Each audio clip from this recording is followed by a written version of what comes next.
దేవతా ప్రతిష్ఠ చేయాలన్నా, గుడి కట్టాలన్నా, ఇల్లు కట్టుకోవాలన్నా, ఏది చేయాలన్నా మనకి ఉత్తరాయణ పుణ్యకాలం రావాలి. ఈ రోజు నుంచి ఇప్పటి నుంచి మనం 6 నెలల పాటు మనం ఈ ఉత్తరాయణ కాలంలో మనం ఏ పనైనా చేసుకుంటానికి శుభం. దక్షిణాయనంలో ప్రతిష్టలు కానీ ఇవి ఏవి కూడా చేయకూడదు. అంటే మనకు 2 ఉంటాయి, ఉత్తరాయణం దక్షిణాయనం అని. దేవతలకి మనకు ఒక ఉత్తరాయణం అంతా వాళ్ళకు ఒక రోజు, అలా దక్షిణాయనం అంతా కలిపి ఒక రోజు, అట్లా దేవతలకి మనకి వారికి ఉండేటువంటి తేడా అనమాట. అట్లా ఈ ఉత్తరాయణ పుణ్యకాలంలో మనకి ముందుగా వచ్చేది ఏంటయ్యా అంటే వైకుంఠ ఏకాదశి. ఈ ఉత్తరాయణ పుణ్యకాలం ముందుగా వచ్చేది మనకు దీని ముందు వచ్చే ఏకాదశి మనకు వైకుంఠ ఏకాదశి. ఈ యొక్క వైకుంఠ ఏకాదశి మొన్న మనం అన్ని దేవాలయాల్లో కూడా చాలా అంగరంగ వైభవంగా ప్రతి దివ్యక్షేత్రంలో కూడా దర్శించాం మనంతా కూడా. ఆ తర్వాత మనకు సంక్రాంతి నాడు ఈ యొక్క హేమాచల నరసింహస్వామి యొక్క వరపూజ అనే కార్యక్రమాన్ని, అంటే ఆనాడు జరగబోయేటువంటి కళ్యాణ ముహూర్తాన్ని మనం ఈ రోజు నిర్ణయిస్తూ ఆ యొక్క ఏ విధంగా అయితే మనం మామూలుగా మన పెళ్లి ముందుగా మనం ఇళ్ళకెళ్ళి పూలు పళ్ళు పెట్టుకున్నామని చెప్పేసి చెప్తుంటాం. అట్లా ముందుగా ఒకరింటికి ముందు అమ్మాయి ఇంటికి వెళ్ళి ఈ యొక్క మగ పెళ్లి వారు వెళ్ళి పూలు పళ్ళు పెట్టుకొని మా అమ్మాయి అనిపించుకోవడం. అలాగే అబ్బాయి తరపు వాళ్ళు అమ్మాయి ఇంటికి, అమ్మాయి తరపు వాళ్ళు అబ్బాయి ఇంటికి వెళ్ళి మా అమ్మాయి మా అబ్బాయి అని అనిపించుకోవడానికి మనం పూలు పళ్ళు అనే కార్యక్రమం పెట్టుకుంటాం. అలా అంటే స్వామికి కూడా వేడుకగా మనం అంతా కలిసి ఆ వేడుకని సరదాగా చేసుకోవడం కోసం అన్నమాట. అయితే మనకు అవతారాలన్నీ చెప్తే చాలా అవతారాలు ఉన్నాయి, ఒక 1000 అవతారాలు ఉన్నాయి. భగవంతుడి యొక్క అవతారాలు చాలా ఉన్నాయి, కానీ అందులో విశిష్టమైనది 21 అవతారాలు. ఆ 21 అవతారాల్లో మళ్ళీ మనకు దశావతారాలు అని చెప్పేసి 10 మనం ముఖ్యంగా చెప్పబడుతున్నాయి. 10లో మత్స్యావతారం, తర్వాత కూర్మావతారం, తర్వాత వరహావతారం, 4వది మనకు నరసింహావతారం. నరసింహావతారం తర్వాత వామనావతారం, వామనావతారం తర్వాత పరశురామావతారం, పరశురామావతారం తర్వాత శ్రీరామావతారం, శ్రీరామావతారం తర్వాత బలరామావతారం, తర్వాత కృష్ణావతారం, తర్వాత కలికావతారం. ఇలా మనకు దశావతారాలు. ఈ దశావతారాల్లో చాలా గొప్ప అవతారాలు ఏవయ్యా అంటే 3 చాలా ప్రధానంగా చెప్పబడ్డాయి. నరసింహావతారం చాలా ఉగ్ర రూపం, కానీ రామకృష్ణ అవతారాలు చాలా గొప్ప అవతారాలు. మళ్ళీ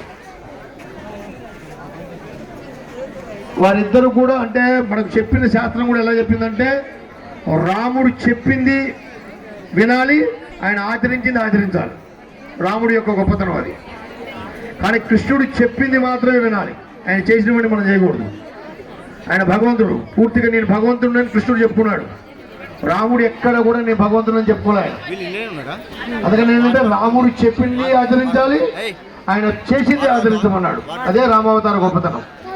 కృష్ణావతారం ఆయన చెప్పింది వినాలి, ఆ పాటలో వెళ్ళాలి, ఆ భగవద్గీతను మనం వినాలి. ప్రతి ఒక్కరూ కూడా మన హిందువు అయిన ప్రతి వాడు కూడా వినాల్సింది, దాన్ని ఆచరించాల్సింది. మనం భగవద్గీతను తెలుసుకొని మనం ఈనాడు మన హిందూ సాంప్రదాయాన్ని మనం కాపాడుకోవాలి అందరం కూడా. కాబట్టి ఆ విధంగా చెప్పారు. కానీ నరసింహావతారం చాలా ఉగ్ర రూపం.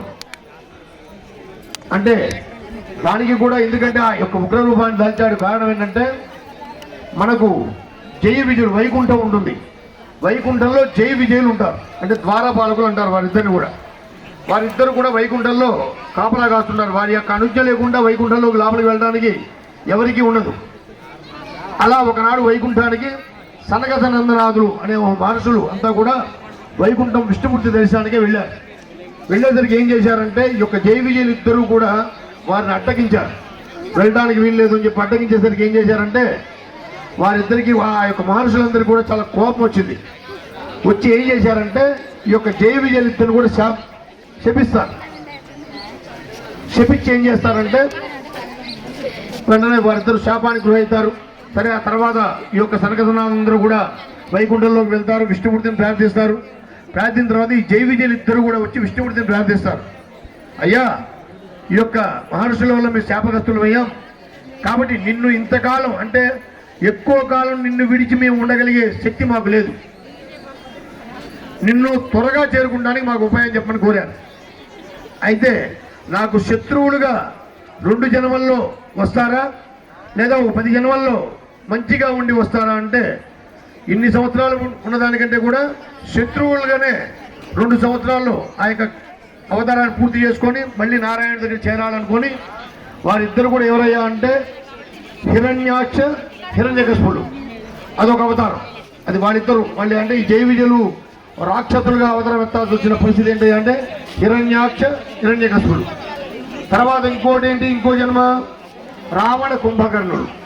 ఈ విధంగా 2 జన్మలు ఎత్తి నిన్ను తొందరగా చేరుకుంటాము అని చెప్పేసి కోరారు. అప్పుడు వరాహావతారంలో హిరణ్యాక్షుడిని వధించాడు. ఒకసారి హిరణ్యాక్షుడిని వధించేశాడు. ఇంకెవరయ్యా ఉన్నదంటే ఆయన సోదరుడు హిరణ్యకశిపుడు. ఆ యొక్క హిరణ్యకశిపుడు ఏంటయ్యా అంటే ఆయన పరమ శివభక్తుడు, చాలా గొప్ప భక్తుడు, శివభక్తుడు.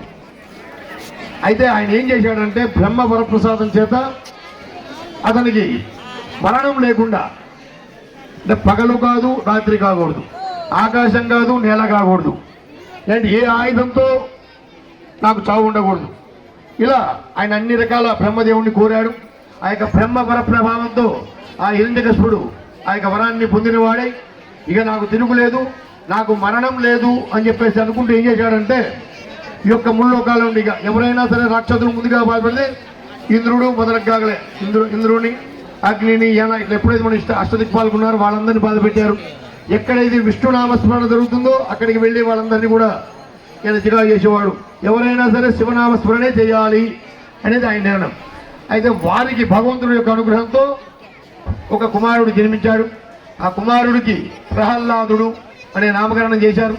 ఆ యొక్క ప్రహ్లాదుడు గర్భంలో ఉండగానే నారద మహర్షి వల్ల, అంటే ఈ యొక్క హిరణ్యకశిపుడు ఒక తపస్సుకు వెళ్ళినప్పుడే, గర్భవతిగా ఉన్నప్పుడే, ఆ భార్య గర్భవతిగా ఉన్నప్పుడే నారద మహర్షి వల్ల ఆ పిల్లవాడు నారాయణ మంత్రాన్ని కడుపులోనే ఉన్నప్పుడే ఆ యొక్క నారాయణ మంత్రాన్ని ఆయన తెలుసుకొని అప్పటి నుంచి కూడా చిన్నతనం నుంచి కూడా ప్రహ్లాదుడు ఎప్పుడు కూడా నారాయణ మంత్రాన్ని జపిస్తుండేవాడు. సరే ఆ తండ్రి తపస్సు పూర్తి చేసుకొని వచ్చాడు. వచ్చిన తర్వాత తన కుమారుని విద్యాభ్యాసానికి పంపించాలి మరి, కాబట్టి విద్యకు పంపించాడు. సరే కొంతకాలం ఆ ప్రహ్లాదుడు విద్యాభ్యాసం వెళ్ళాడు. గురువుల వద్ద మంచి విద్య నేర్చుకొని కొంతకాలం అయిన తర్వాత ఏం చేశాడంటే అసలు ఆ పిల్లవాడు ఏం చదువుకున్నాడో ఓసారి చూద్దామని చెప్పేసి హిరణ్యకశిపుడు ఏం చేశాడంటే ఆ పిల్లవాడిని పిలిచాడు ఇంటికి.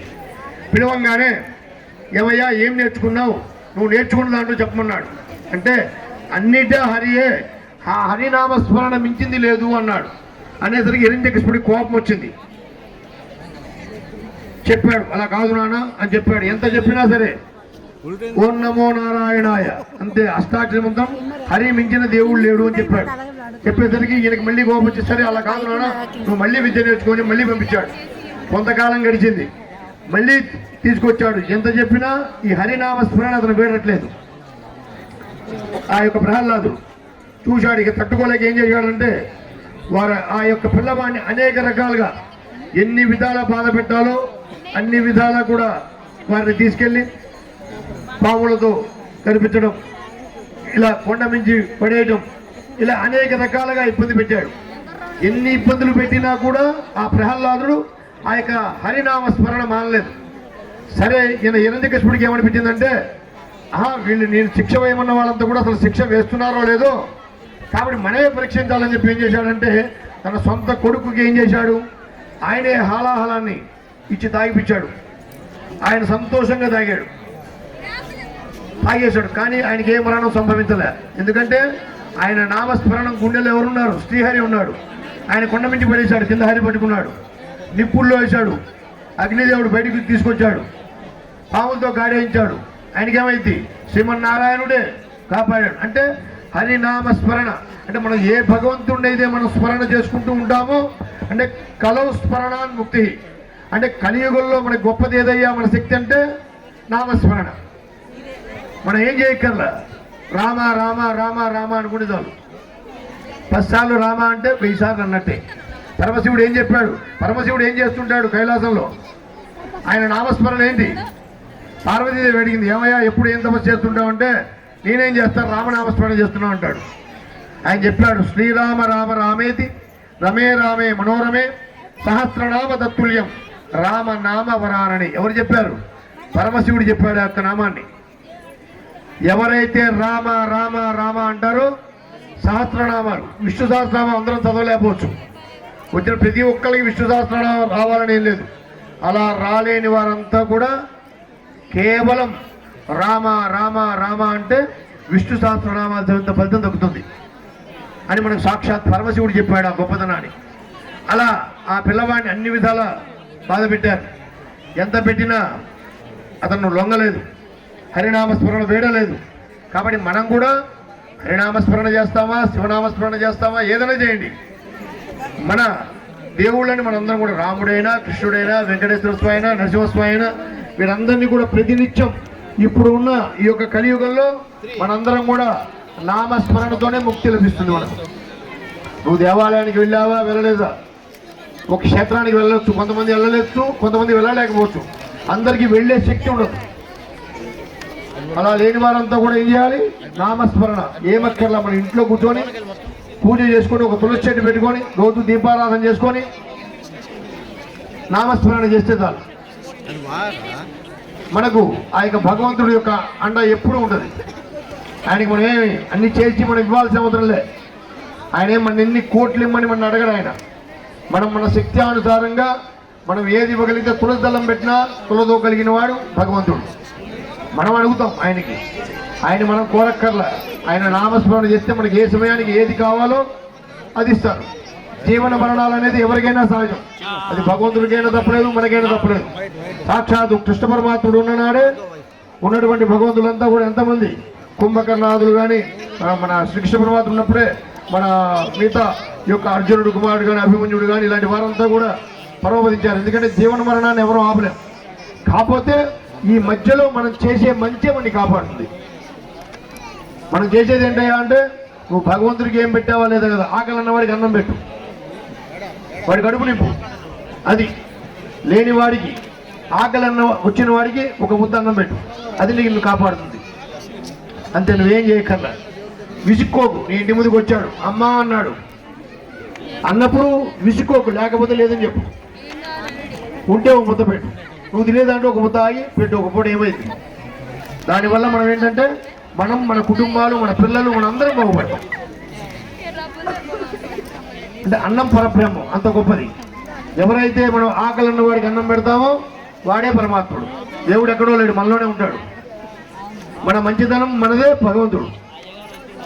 ఆ విధంగా ఆ యొక్క ఇక హిరణ్యకశిపుడికి ఆగ్రహం కలిగి ఇలా కాదు, ఈ స్తంభంలో ఉన్నాడా అంటే ఇందుగలడందు సందేహం వలదు చక్రి సర్వోపగతుండు ఎందెందు చూసినా అందందే గలడన్నాడు ప్రహ్లాదు. అంటే ఉన్నాడా ఈ స్తంభంలో? ఉన్నాడన్నాడు ప్రహ్లాదు. అనేసరికి ఏం చేశాడు? వెంటనే ఆయన ఆ స్తంభాన్ని పలకొట్టేసరికి ఒక ఉగ్ర రూపంతో వచ్చాడు. ఎలా వచ్చాడు? మనిషి కాకూడదు, దేవుడు కాకూడదు, నేల కాకూడదు, నింగి కాకూడదు, ఆయుధం పట్టకూడదు. ఆ విధంగా ఎప్పుడైతే ఆ స్తంభంలోంచి వచ్చాడు, ఆయన స్తంభంలోంచి పుట్టాడు. ఒక ఉగ్ర రూపాన్ని, నారసింహ, ఒక సింహ ఆకార రూపంలో వచ్చాడు, బయటికి వచ్చాడు. వచ్చేసి ఏం చేశాడు? చూశాడు ఒక్కసారిగా హిరణ్యకశిపుడు, తట్టుకోలేకపోయాడు ఆయన అవతారాన్ని. ఒక్క ప్రహ్లాదుడు తప్ప బ్రహ్మాది దేవతలు ఎవ్వరూ కూడా చూడలేకపోయారు ఆయన యొక్క ఉగ్ర రూపాన్ని. ఆయన ఏం చేశాడు? ఆ హిరణ్యకశిపుడిని తీసుకున్నాడు, ఆ గడప మీద కూర్చొని, ఈ యొక్క కింద కాకూడదు కదా, ఈ యొక్క తొడల మీద కూర్చోబెట్టుకొని గోర్లతో చీల్చేసి ఆ యొక్క హిరణ్యకశిపుడిని చంపేశాడు. ఆ చంపేసిన తర్వాత అందరు బ్రహ్మాది దేవతలంతా వచ్చారు. ఎవరు చెప్పినా ఆయన ఉగ్రరూపాన్ని ఆపట్లేదు. ఆపనప్పుడు ఏం చేశాడు? అందరూ భయపడుతున్నారు. బ్రహ్మదేవుడు ముందు రాలేకపోతున్నాడు, పరమేశ్వరుడు ముందు వారిద్దరు ఇంకెవరు వస్తారు? లక్ష్మీదేవి దగ్గరికి వెళ్ళలేకపోతుంది. అంత మహాలక్ష్మి, రోజు నిత్యం హృదయాల్లో ఉండే లక్ష్మీదేవి కూడా ఆయన చూసి భయపడదు అవతారాన్ని. ఎవరు చెప్తే శాంతపడతాడు ఆయన. అప్పుడు బ్రహ్మదేవుడు పరమేశ్వరుడు ఇద్దరు వచ్చి ప్రహ్లాదుడు చెప్పారు, అయ్యా అది వచ్చింది నీ వల్లే, నీ కోసమే వచ్చాడు. అంటే భక్త రక్షణ కోసం నేను ఎప్పుడు ఉంటాను అని చెప్పడం కోసమే ఈ యొక్క నరసింహ అవతారం. నేను ఎప్పుడు మీ ఎమ్మడే ఉంటాను, మీరు ఎప్పుడు ఎల్లవెల్లలా నన్ను ఏ విధంగా అయితే మీరు కొలుస్తారో అప్పుడు ఎప్పుడు మీ ఎమ్మటే ఉంటాను అని చెప్పడం కోసమే ఆ యొక్క ప్రహ్లాదుని చెప్పారు, వెళ్ళి నువ్వు ప్రార్థించు, నువ్వు ప్రార్థించకపోతే కనుక ఆ యొక్క ఉగ్రరూపం తగ్గదని చెప్పేసి అప్పుడు వెళ్ళి ప్రహ్లాదుడు వెళ్ళి ప్రార్థించగా ఆ యొక్క శాంతించిన వాడై ఆ ప్రహ్లాదుడు పట్టాభిషేకాన్ని చేశాడు. చేసిన తర్వాత అలానే ఆ స్వామి బయలుదేరి కొంత దూరంగా నదీ మన అడవులు గుండా వచ్చేశాడు. తర్వాత మహాలక్ష్మి ఆయన శాంతింప చేయడం కోసమే పరాల చెంచులక్ష్మిగా ఎదురుపడడం, మళ్ళీ నరసింహస్వామి చెంచు అమ్మవారిని కూడా వివాహం చేసుకోవడం.